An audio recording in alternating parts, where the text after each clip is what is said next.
السلام علیکم dear students, 9th class پاک اسٹڈی چیپٹر 1 ہے اور آج کا ہمارا لانگ کویشچن ہے نظریہ پاکستان کے عناصر کی تفصیل سے وضاحت کریں۔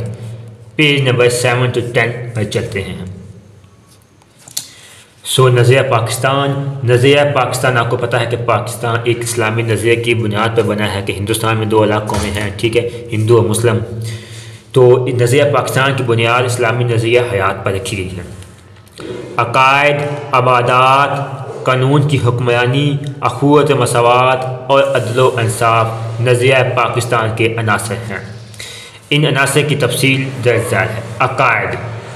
عقائد میں توحید، رسالت، آخرت، ملائکہ اور الہامی کتابوں پر ایمان لانا شامل ہے۔ عقائد کے مجموعے کو ایمان کہتے ہیں۔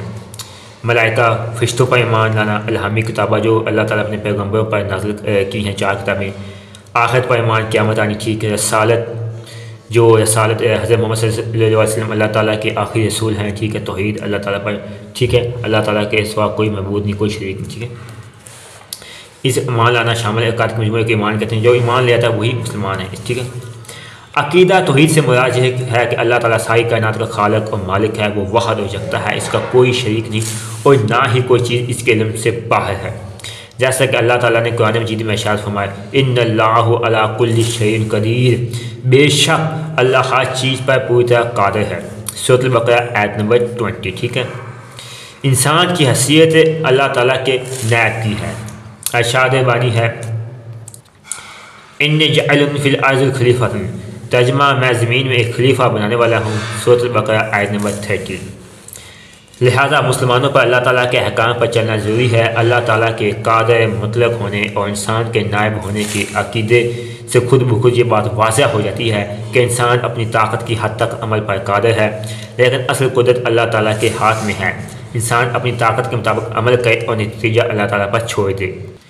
آگے عقیدہ رسالت کا مطلب تمام رسولوں پر ایمان لانا۔ دار اسلام میں آنے کے لازم ہے کہ رسالت کو دل و جان سے تسلیم کیا جائے اور کسی اعتبار سے بھی اس پر میں شک و شبہ نہ کیا جائے۔ قرآن مجید اور رسول خاتم النبیین صلی اللہ علیہ وآلہ وسلم کو سرچشمہ ہدایت مانا اور حضرت محمد رسول اللہ خاتم النبیین صلی اللہ علیہ وآلہ وسلم کو اللہ تعالیٰ کا آخری رسول و آخری نبی ماننا اور یہ ایمان رکھنا کہ آپ خاتم النبیین صلی اللہ علیہ وآلہ وسلم کے بعد کوئی نبی نہیں آئے گا، عقیدہ رسالت کا لازمی جز ہے۔ جو اس کا انکار کرے وہ مسلمان نہیں ہو سکتا۔ آگے ہے عبادات ارکان اسلام کی۔ توحید و رسالت اسلام کا پہلا رکن ہے۔ دوسرا رکن نماز ہے۔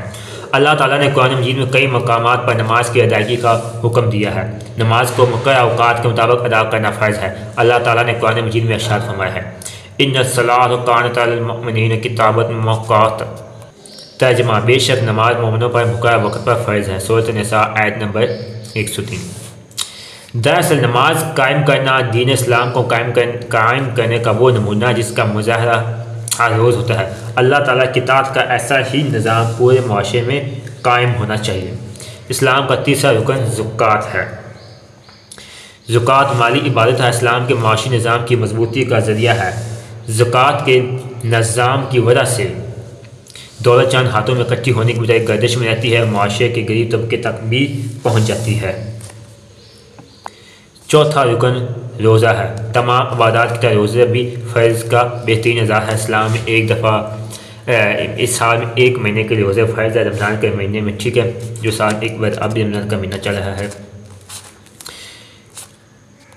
اور بندے اور اللہ تعالیٰ کے درمیان قربت کا ذریعہ ہے۔ حج اسلام کا 5واں رکن ہے۔ صاحب استطاعت پر کم از کم سال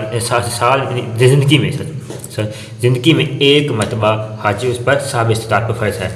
اس سال میں 1 دفعہ حج جاتی ہے، ٹھیک ہے، جو صاحب استطاعت لوگوں کو فرض ہے۔ حج کے موقع پر اللہم لبیک کی پکار مسلمانوں کے اتحاد اور بھائی چارے کی ایسی مثال ہے جو دنیا میں کہیں نظر نہیں آتی۔ قانون کی حکمرانی اسلام کے نظام کی اہم خوبی ہے۔ اس کی بنیاد اس تصور پر ہے کہ قانون کا سرچشمہ اللہ تعالیٰ ہے۔ قرآن مجید اور رسول خاتم النبیین صلی اللہ علیہ وسلم قانون کی بنیاد ہیں۔ بادشاہ اور غلام بھی اس قانون کے سامنے برابر ہیں۔ یوں کہا جا سکتا ہے کہ اسلام کے نظام میں جمہوریت کی روح موجود ہے۔ حکمرانوں کو باہمی مشورے کے ذریعے فیصلوں کو پابند کر کے جمہوریت کی مہر لگا دی گئی ہے۔ شرط یہ ہے کہ تمام فیصلے قرآن سنت کی روشنی میں ہوں۔ آگے ہے اخوت مساوات۔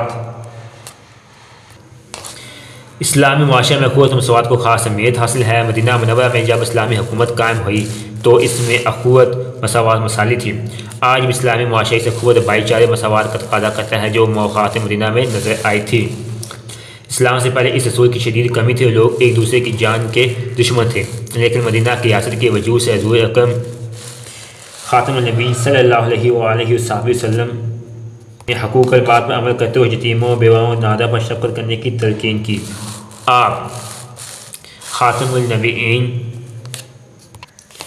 صلی اللہ علیہ وآلہ وسلم نے لوگوں کو زندگی کی بسر کرنے کا ضابطہ دیا تاکہ لوگ آپس میں محبت سے رہ سکیں اور معاشرے میں بھائی چارے اور مساوات کی فضا قائم ہوں۔ آپ نے زکوٰۃ اور خیرات کے نظام کو وضع کیا اور سود کو حرام قرار دیا، کیونکہ اسلام میں دوسروں کا استحال، لوٹ کھسوٹ کی کوئی گنجائش نہیں۔ آگے ہے عدل و انصاف۔ ٹھیک ہے، وہ جہاں تک بن پایا وہ ٹھیک ہے۔ عدل و انصاف کے بغیر کوئی بھی معاشرہ ترقی نہیں کر سکتا، لہٰذا عدل و انصاف کا تقاضا ہے کہ معاشرے میں ہر کسی کو اس کا حق ملے۔ جہاں انصاف پر مبنی معاشرہ ہوگا وہاں معاشرے کی دوسری خرابیاں خود بخود ٹھیک ہو جائیں گی، کیونکہ اس طرح کوئی کسی کا حق غصب نہیں کر سکے گا۔ سزا کے خوف سے کوئی بے ایمانی یا ناانصافی کا مرتکب نہ ہوگا۔ چلو اسلام سے پہلے اس قسم کی بے ایمانی کو طاقتور کو سزا نہ دینا جبکہ کمزور سزا دینا عام تھا، لیکن اسلام کے بعد عدل و انصاف کا بول بالا ہوا، معاشرے میں عدل و انصاف کی فضا قائم ہوئی اور مسلمان معاشرے انصاف ایک اہم ضرورت بن گیا۔ ٹھیک ہے، اور اس کو یہاں تک کر لیں آگے یہ آپ یہاں کریں۔ عدل و انصاف کے میز کو انکار نہیں کیا جا سکتا، کیونکہ کسی بھی معاشرے میں قانون کی بالادستی سے معاشرہ دن دگنی رات چگنی ترقی کرتا ہے۔ یہ تھا آج کا ہمارا لانگ کوسچن۔